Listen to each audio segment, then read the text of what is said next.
Essas reações serão os nossos alvos nesta aula.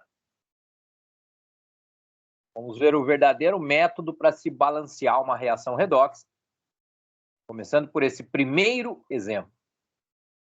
Se nós determinarmos o número de oxidação de cada elemento e verificarmos aqueles que sofreram alguma alteração, que são os que importam numa reação redox, descobriremos que nesta reação, aqui, a prata é mais 1, vira 0.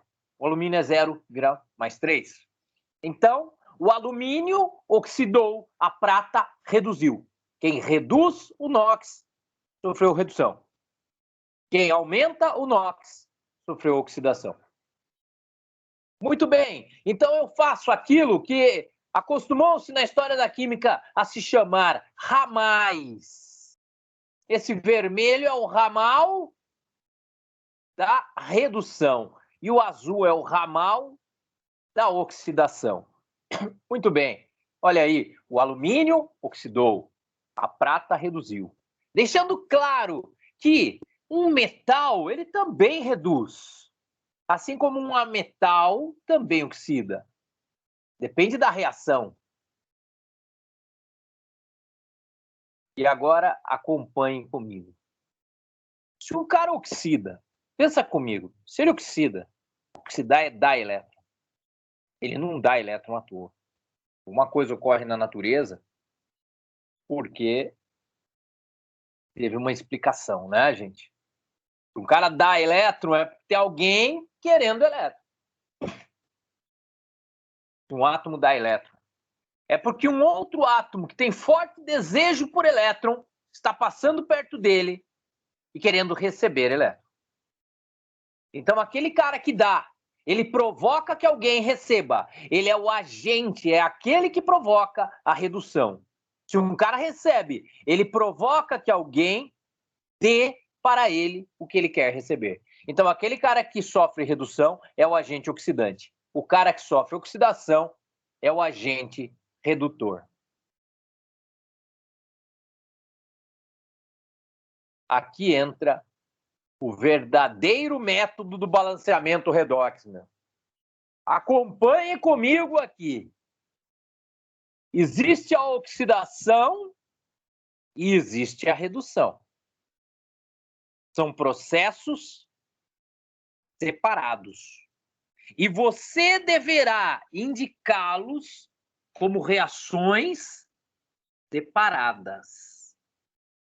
Você deverá indicar esses processos separadamente. Um deles você vai chamar de semi-reação de oxidação.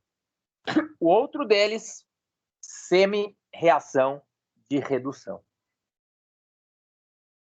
Acompanhe comigo a oxidação. O alumínio, ele vai parar lá do outro lado com o NOx 3+. Mas quando você vai escrever uma reação, você tem que ser real. Olha que interessante. Até rima. Reação, porque o cara está reagindo. Mas a reação tem que ser real. Tem que ser tal qual ocorre na prática. Você não pode chegar para mim escrevendo alumínio 3+. Porque se você escrever aqui do outro lado, alumínio 3+, na semi-reação de oxidação, você está me dizendo que existe o cátion alumínio na prática? Você está me dizendo que o alumínio está na forma de um cátion? Então venha comigo. NaAlO2. Você percebe que estamos diante de um sal, onde o cátion é o sódio, e o AlO2 é o ânion. Poxa, busca uma tabela de ânions, cara. Ele te enganou aqui. De repente, você até pensou, olha, é um sal duplo, isso existe. É um sal que tem 2 cátions, isso existe. Mas não é o caso, até porque você ia ter que explicar. Então, quem que é o ânion? É o O2? Existe o ânion O2, por exemplo, O2, 2-? Existe o O2-, O2, 2-? De repente, você ia buscar a explicação lá nos peróxidos. Você tem o direito de ter confundido nesse sentido, mas você não tem o direito de bater o olho e ver que é um ânion e aí sair aqui sacando um Al3+. A Al3+ é um cátion, velho. O cara aparece aqui dentro de um ânion. Você vai sacar e vai jogar Al3+. Veja que não tem sentido. Então, o primeiro passo nas reações redox, JDLI debaixo do braço. A Bíblia da Química Inorgânica debaixo do braço. Você não sabe me dizer quem que é o ânion aqui? Você já sacou que é uma substância iônica. Tem metais e ametais. Ótimo. Sai atrás pelo Google, pelo JDLI, pelos livros da Química Inorgânica. Busca saber a estrutura desse cara. Você deve escrever tal qual é na vida real. Alumínio de um lado, na forma reduzida.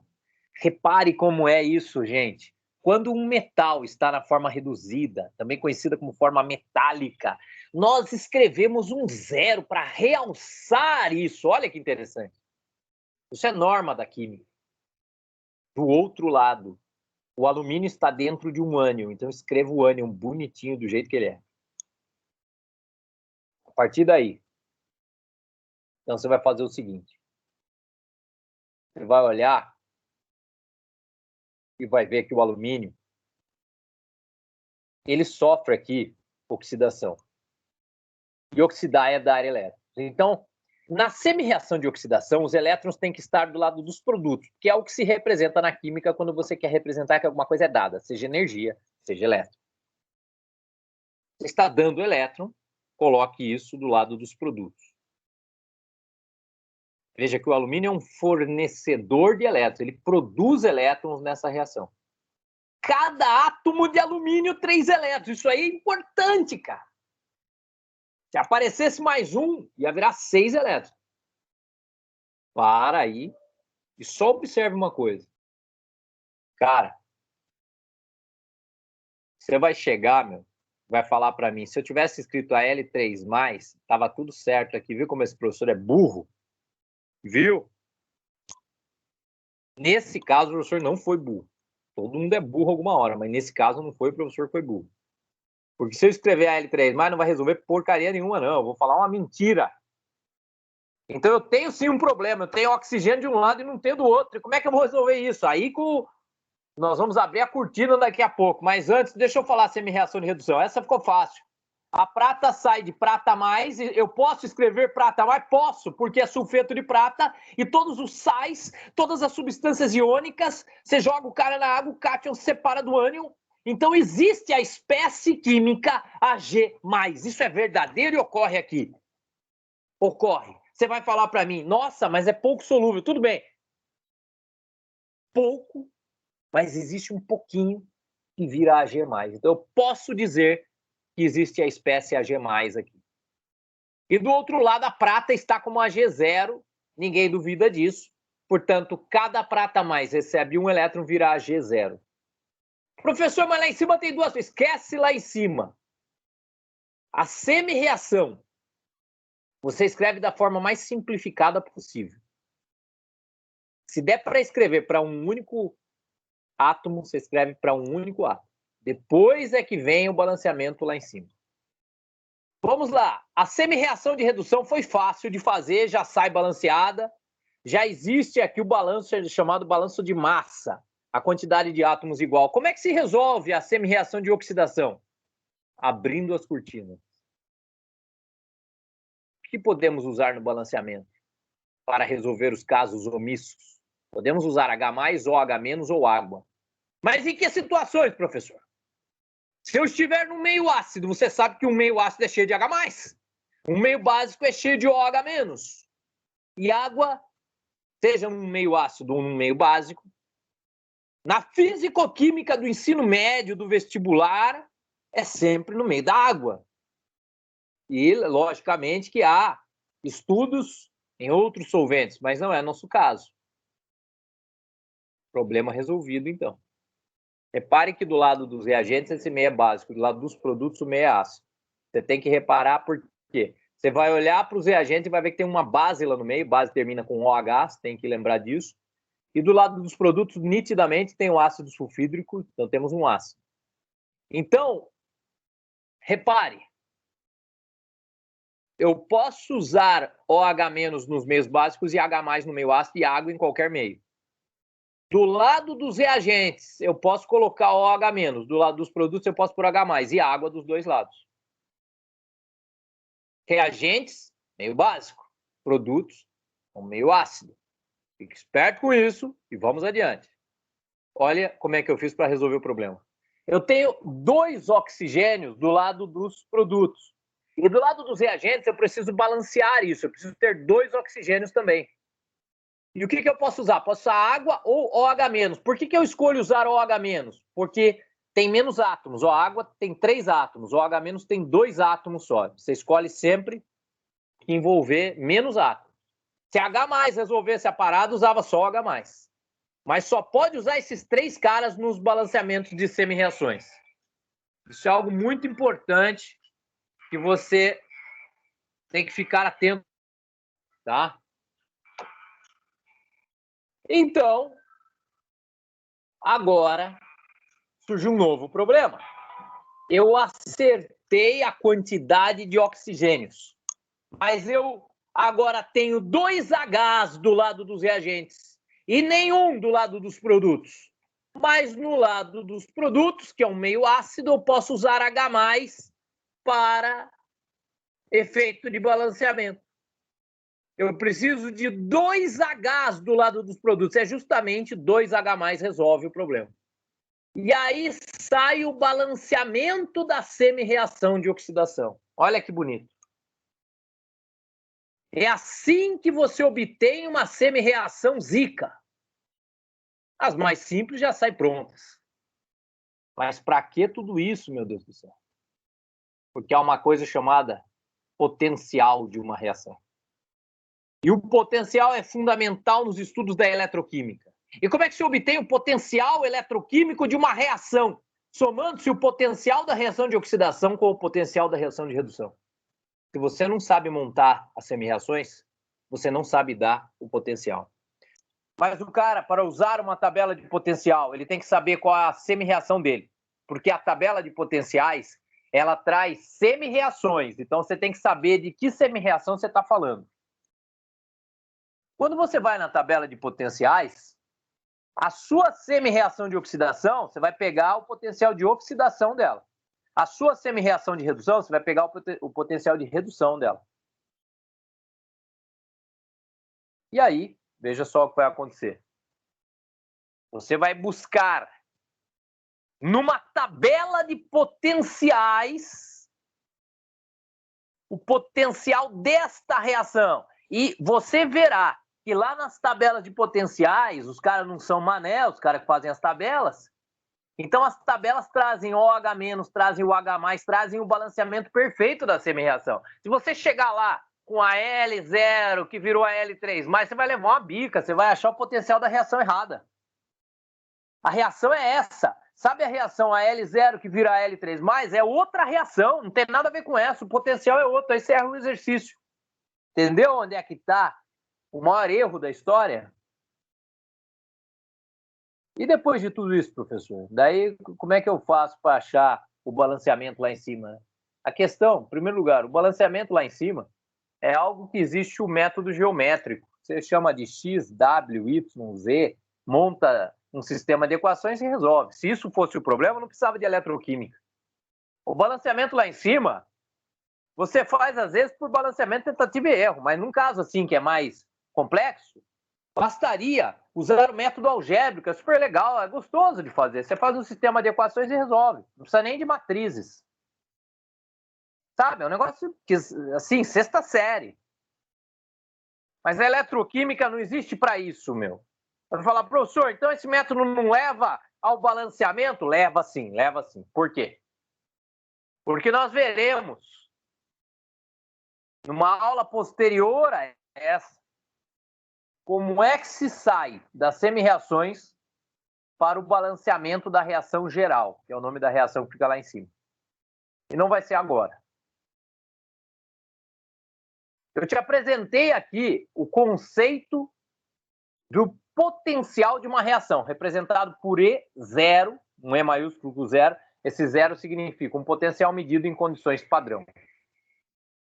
Eu te apresentei a fórmula. Diz que você tem que achar os valores nas tabelas específicas do assunto. Também não usaremos o tempo hoje para ver esse cálculo, para localizar nas tabelas. Isso daí você já vai fuçando, depois num outro momento a gente faz junto. Deixa eu te mostrar aqui a reação 2.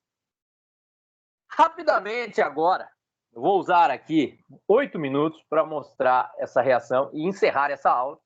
E calcular potencial com números mesmo e fazer o balanceamento final vai ficar para uma próxima aula. Agora vamos focar em montar duas semi-reações de novo. Estão aqui os números de oxidação de quem variou. Nitidamente, a prata foi de +1 para 0, reduziu. O alumínio foi de 0 para +3, oxidou. Agora sim, nesse caso, temos o alumínio indo de Al0 para Al3+. Como é que eu sei que aquele é o Al3+? Cara, agora, nessa oxidação, ele vai parar numa base. Bases são iônicas, né? E nas substâncias iônicas existe um cátion e um ânion. Nas bases, sabemos que o ânion é o hidróxido. Temos 3 ânions de hidróxido para neutralizar o cátion Al3+. Aqui perfeitamente, né? Então, o alumínio que oxida é o agente redutor e a prata que sofre redução é o agente oxidante. Como é que fica a semi-reação de oxidação? O alumínio de Al0 vira Al3+. E nesse processo, ele oxida, veja que ele anda 3 casas para o positivo, sinal que ele dá elétrons 3 vezes e adquire 3 cargas positivas. Sinal que o seu átomo fica com 3 prótons a mais do que sua quantidade de elétrons. E a semi-reação de redução? A prata que vem de uma substância iônica, então eu posso pensar, toda vez que é substância iônica, eu posso soltar o cátion do ânion se isso resolver minha vida. Eu solto a prata, então prata mais, indo para prata 0. Veja que a prata aqui nitidamente está numa substância simples, a semi-reação igual a do exemplo 1 é a G+, mais elétron da AG0. Num caso como esse, o camarada nem precisa se preocupar em H+, ou H- e água. Beleza, tá pronto, ótimo. Mas nesse caso, como é que se calcula o potencial de redução? Lembre-se que você vai pegar a semi-reação de oxidação e vai achar o potencial de oxidação dela numa tabela. Vai pegar a reação de redução e vai achar o potencial de redução dela numa tabela. Então, o que eu estou falando para você? Que existem tabelas que trazem potenciais de oxidação e tabelas que trazem potenciais de redução. Para você obter o potencial de uma reação, você vai pegar a semi-reação de oxidação e buscar quanto vale o potencial dela numa tabela de potenciais de oxidação. Você vai pegar uma tabela de potenciais de redução e vai ver quanto vale o potencial da sua semi-reação de redução. Aí você vai somar ambos e vai obter o potencial de uma reação. Você vai ver, por exemplo, se essa reação serve para fazer uma pilha para acender uma lâmpada, ou para, de repente, conseguir ligar um computador ou um celular. Será que aquela reação resolve a variação de potencial que você precisa? Veja, o que é o potencial de uma reação? É a diferença de potencial da sua reação, é a DDP da sua reação, é a força eletromotriz da sua reação. Todos esses nomes ela recebe. E finalizo aqui dizendo uma coisa para você. O potencial é medido em volts.